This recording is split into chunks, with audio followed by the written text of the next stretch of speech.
back to the channel. Today we're going to install one of our own products. So recently, if you catch it on the last one, we launched a store. It's todaywewrench.com, and on them, since we had so many people ask about the bumper turf on the Rossi Air build, we decided to offer that as a product to you guys. So obviously there's some questions if nobody's ever done it before. We're going to install it kind of like a how-to and just kind of like a bullshit mess around the garage episode. We're going to show you how to remove the stock bumpers, drill them out, take them all off, clean it all up, put the new bumper turf on, and then we think we're going to end up doing like a footwell one too, because there's some people that have questions about how to properly install turf. So we might do that as well, but for this video, we're just going to do our bumper turf. So we're going to start taking off the inserts of the bumpers.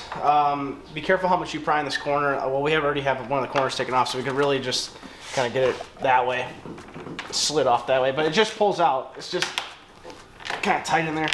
If you don't want to mess, if you want to reuse these bumpers, the best thing to do would kind of be to get it started so you could have some type of pull tab and just slide it out.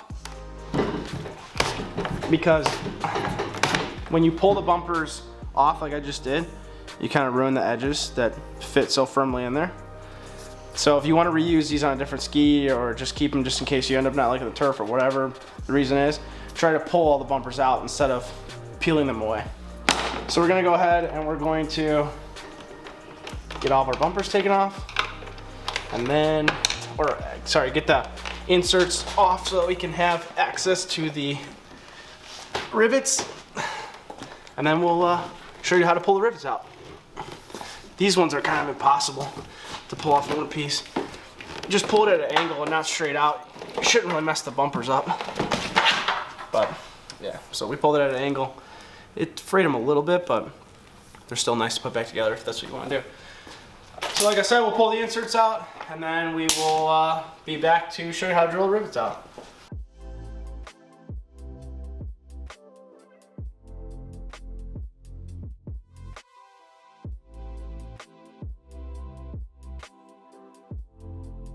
Alright, so now all the inserts are gone. We're going to go inside here and we're going to start drilling all these rivets out, which is a royal pain in the butt. So I have a 5/32 drill bit, and we're just going to go in the center. I kind of move it a little bit.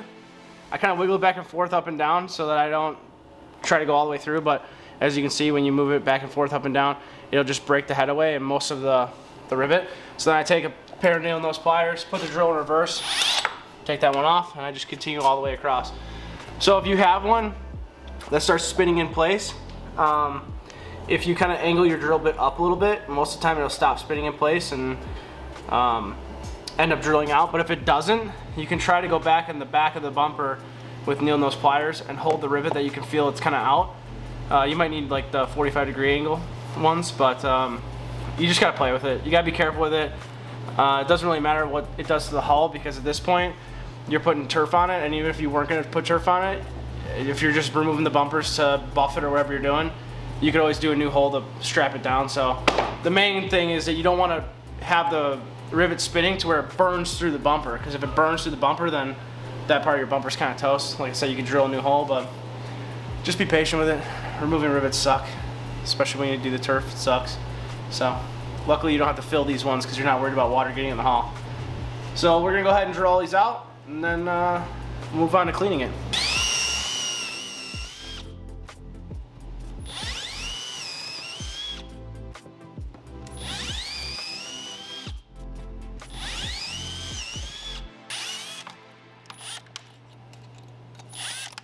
We got all the rivets done on this side.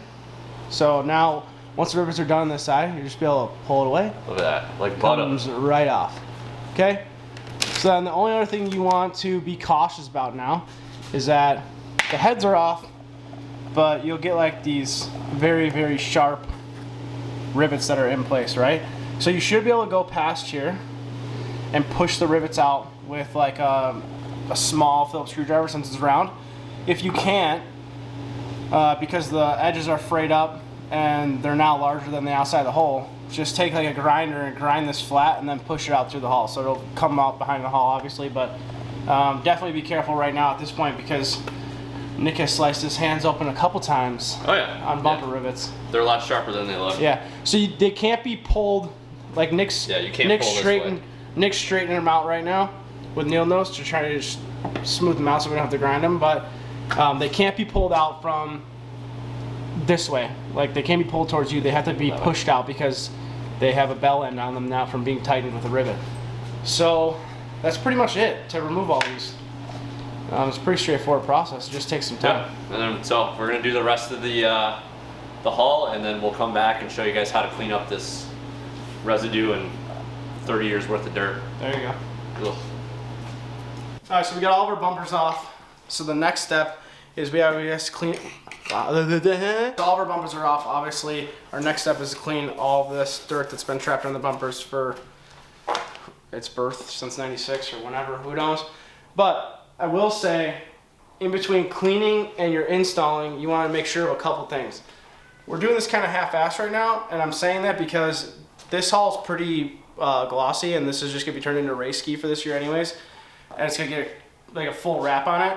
But if you're putting bumpers on and you're gonna like later on buff it, you have to go at least up to this mark around the entire thing. So get your whole footwell, like this whole top, all of this buffed out, like ready to turn the corner. Because once you put turf on here, if you hit it with a bumper, you're gonna embed the wax into the bumper, and sometimes depending on what type of wax you use, you won't get it out of the foam. So just pay attention to what's going on with your ski. If you think you're gonna buff it later on, it's not gonna happen.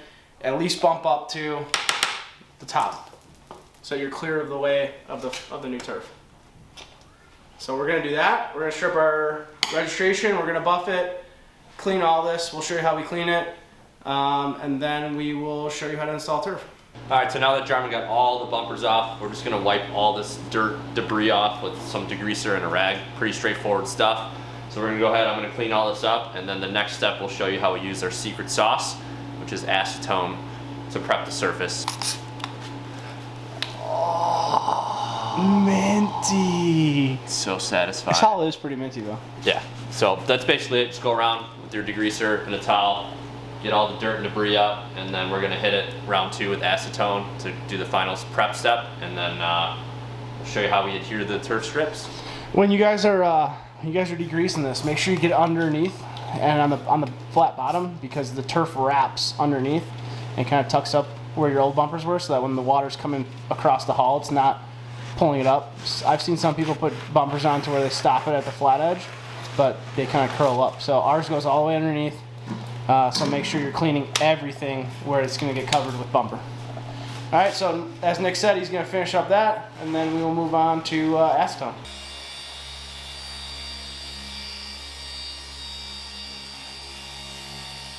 All right, so as I said earlier in the beginning of the video, I did take a buffer and I buffed from this edge back so that I can go back later and buff this. I'm just trying to do this so that you guys have some direction on what to do. So now I have an acetone rag, and it's important that the buffing compound that you're using is body shop safe, because if it has silicone and stuff in it, I don't care how many times you wipe this with acetone, it's not going to stick. So make sure you pay attention to what you're using. But assuming that you pay attention to your compound and it's body shop safe, no silicone, everything else, you just need to go everywhere the turf kit goes.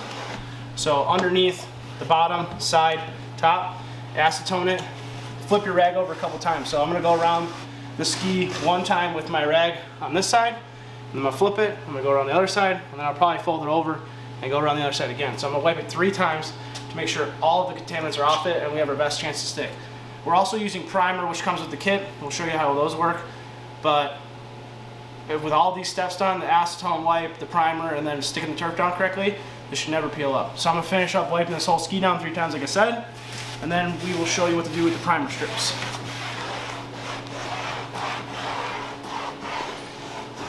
So your next step is to find center. We don't mark the center just because it's gonna wear off anyway, so it doesn't really matter. So our center is 43 3/4. So I take a piece of chalk and I measure out my 43 3/4. Usually ends up in the middle of a diamond, right? And then Sea-Doo already did you the favor of finding the center. This center mark is the center. So you're gonna line up this center mark. If you want, you can take like a permanent marker and just kind of, because you're gonna cover that, right? So you can protrude it out. Okay, so our first strip's gonna start in the back at our center line, right? Our center line's on the marked on the hull already. The strip goes like to about here on both sides. So like right where your grab handle ends. So I prep as I go. So I'm gonna prep for one strip right now. I'm gonna open up the package nicely.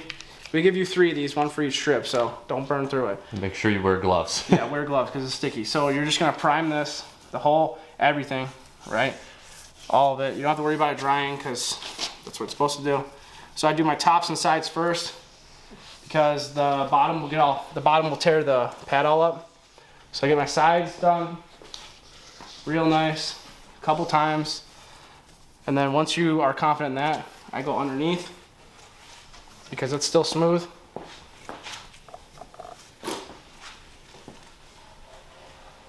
And then, as you can see, your pad's getting pretty worn out because you drilled your rivets and everything, and there's some holes. Then you go on the bottom. So running across the whole bottom, making sure, you want to make sure your pad's still wet. Like you can see, it's still leaving residue on my fingers, so there's still material in it. If it's not wet anymore, you need to get a new pad, but 1 pad per strip is what we use, and we've never had problems. So now that we have that primed, we're gonna take our strip, which we showed you how to find center on with a piece of chalk. I cut the back so that I have enough torn away for my center line. And I'm gonna take the turf, and the edge of this turf is gonna go to the edge of the hull, right? Just where your old bumper was. So you're gonna put your center line up, make sure it's straight. Okay, so there's your first bit. Then you're not gonna stick anything but the top right now. So start whichever way you feel comfortable with, making sure that you're going straight right on the edge. Careful because you get shadows. Okay. Then you're gonna start curving this. But when you start curving this, it's gonna wanna wrinkle up on you. So for it to not wrinkle up on you, you kinda gotta work it to where it's now folding over the side. Okay. So just kinda, if your gloves are clean or your hands are clean, it doesn't matter if you touch it, but once this stuff's stuck, it's stuck. So make sure it's where you want it.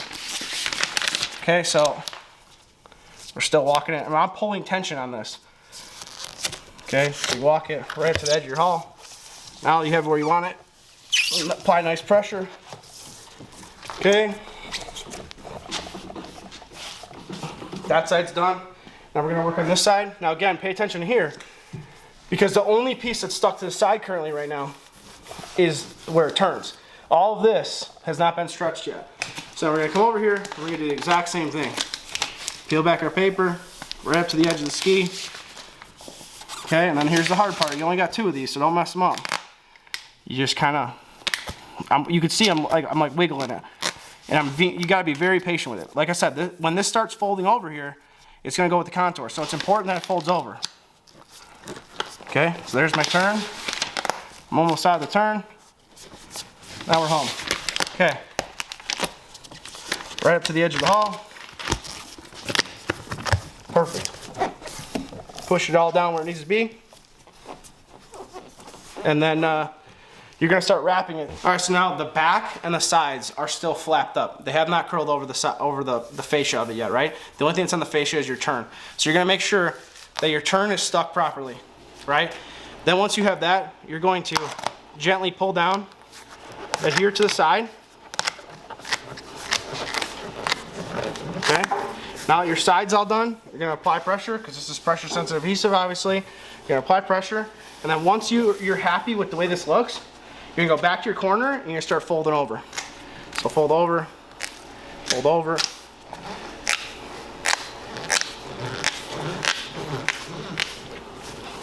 Okay, and you're gonna have to go back and forth a couple times. Your arms are gonna feel like you've just been on a dirt bike for half the freaking day with your arm pump, but you need to make sure that it's completely stuck. So here's how the finished product should look. Looks minty. It looks good, yeah. So we're gonna go back and we're gonna do the exact same thing. Again, we're starting at our turns. So make sure you start from the center of a turn out, center of a turn to center of a turn, center of a turn to back.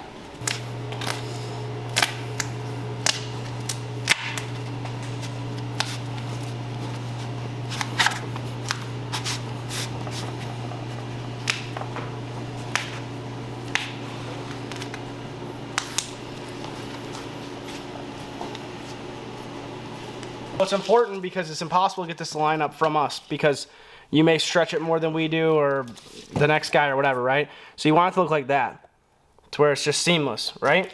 So in order to get that, I took a diamond and I cut this piece off of it. This isn't wherever it lines up, right? I cut this piece off, I cut it down, right down the center, and I did the same thing on my next strip. So when I put my next strip on, it's identical. So when you do this, when you seam it together, you're gonna wanna peel back your paper and push it as tight as you can to it and kind of like move over both ends, and it'll come out perfect. So we can go to the other side and we can show you how perfect the other one came out. Right here. So here's this seam. Shape is pretty much identical, the same length, same everything, and it lines up. Obviously you're never gonna bury it all the way, but You can barely see it. yeah, that's a seam. So with this kit, there's only 3 seams. There's 2 on each side and 1 at the bow. That's the way we found that works the best. So we're gonna start contouring around here, and then one thing to say, when you start contouring the front, you're gonna contour just like that. So you're gonna have the piece in your hand kind of stretched out, and you're gonna push it against the hull, moving this piece, so you get no wrinkles in it, and then it should come out perfectly contoured. The other thing is that your bow has a center line just like that. So we leave these long. Like I said, if you're pulling it more than we are and we give you a kit to how we put it on, it might not be the same as how you're gonna put it on, so we leave it long.